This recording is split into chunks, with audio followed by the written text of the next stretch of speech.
third celebrity, Natalie Maines from the Dixie Chicks. I was sitting at my desk at the Man Show one morning when my phone rang. It was my manager, Howard. He said, "Guess what?" I said, "What?" He said, "You know the band, the Dixie Chicks?" I said, "Yeah, those guys are great." He said, "The hot lead blonde wants you to escort her to the Grammys." I said, "What the fuck she want to take me for?"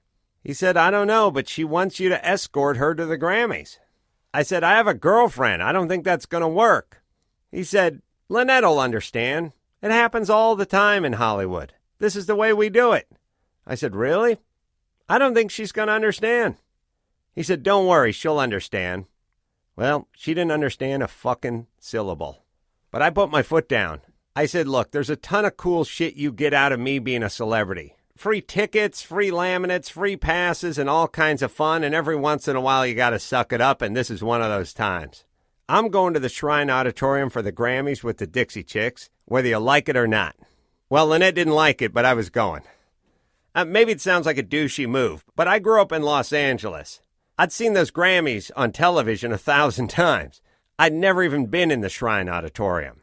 Plus, I knew it'd be a great story, and I knew I was doing Loveline that night, because we did the radio show on Sunday nights. The Grammys started at 6, they'd be over by 9:30, and I'd beeline it to Westwood One.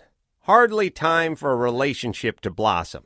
So a few weeks later, I found myself sitting front and center at the Grammys with Dixie Chicks, record label guys, A&R guys, Dixie Chicks' boyfriends and husbands to my left and right, and I remember this distinct thought. As Martina McBride and the Backstreet Boys opened the envelope to announce Best Country Album, please let it be Shania Twain. I don't want it to be the Dixie Chicks because there's a camera on me and Natalie right now, and Lynette is home watching live. Probably sitting over one of those spinning sharpening stones, holding a machete with sparks flying out of it. So naturally, because that thought ran through my head, a moment later they shouted out, "The Dixie Chicks!" Everybody stood up to hug and kiss except for me. I went with the combination high-five Howie Mandel fist bump. They won their first Grammy and were on cloud 9.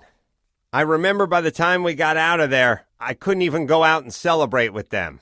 I told them, "Congratulations. Next time you're in L.A., come do the radio show," and hauled ass to hook up with Dr. Drew at Westwood One before the clock struck 10.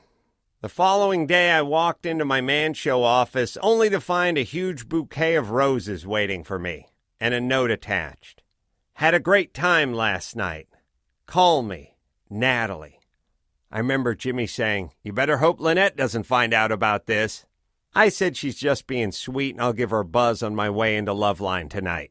That evening about 9:30, I called her from my car. She picked up the phone and said, "Oh, Adam, I'm in my bedroom right now watching you on MTV. I thought, oh boy, this bitch got it bad for you, Ace Man. Where the fuck was she when I was in high school? Anyway, back to business. I said, "Natalie, thanks a lot for the flowers. But, I do have a girlfriend and we're pretty serious." Natalie said, "Yeah, no problem." And I said, "Next time you're in L.A., come do the radio show." And she said, "Okay." And we hung up the phone. The next day, I showed up at the Man Show office and there was a giant Mrs. Fields cookie waiting for me. On top of it was frosting that spelled out, "Call me, Natalie." Once again, I called her that evening on my way into Loveline. "Hey, Natalie. I think it's real sweet, all the attention you're paying me, but I do have a girlfriend and we're pretty serious, so next time you're in town, you guys come out and do the radio show, yeah?" And she was like, okay. And I said, all right, we'll see you then. Hung up. You have to keep something in mind. As a dude, you don't have a muscle that gets much exercise that's meant for shooing away super hot blondes with Grammys and pillowcases of money who play the banjo, live in huge houses, and go out on tour for months at a time. It's just not something that guys are used to doing. Hey, 26-year-old Natalie Maines of the Dixie Chicks, pack up those Grammys and all that cash and all your talent and your hot, perky, blonde good looks and hit the fucking bricks. I'm in a committed relationship. But somehow I was able to muster this. I mean, I love my wife so much that it made it easy. Yeah. That's why they call me Ace. The following day, I got to the Man Show office, and there was a 6-foot sub and a sign planted in it, and written in mustard was this line: I will not be ignored. Jimmy said, you call her. You call her now. She's out of control. She's going to destroy your relationship. I said, Jimmy, this is a joke. She's showing she has a sense of humor. She's ashamed and embarrassed, Jimmy, and I'm not going to make things worse by calling her and calling her out on it. Now, this is the last we'll hear from Natalie, and I'm going to let it go at that. Well, the following day, there was a box on my desk. I opened it, and inside was a pair of used panties. Or, as they call them in the military, spent. I'm not talking about torn up with grass stains. I mean good used. And a note underneath the underpants that said, we need to fuck now, Natalie. Jimmy said, are you going to call her now, or should I call her? I said, you're right. Just let me do a couple of victory laps with these panties on my head around the office. You got to understand, this was the Man Show, and this is the hot lead singer from the Dixie Chicks who just won a Grammy. You don't think I'm going to show off a little before I pick up that phone? I put the panties on my head, and I burst into the writer's room. How you like me now, bitches? Guess whose panties these are? They smell like victory and banjo. A scant 90 minutes later, I was ready to make that phone call. I called Natalie on her cell phone. She picked up on the first ring and said, oh, hi, Adam. I'm at a pottery barn in Nashville with my mom. I was all business. I said, I don't care where you are.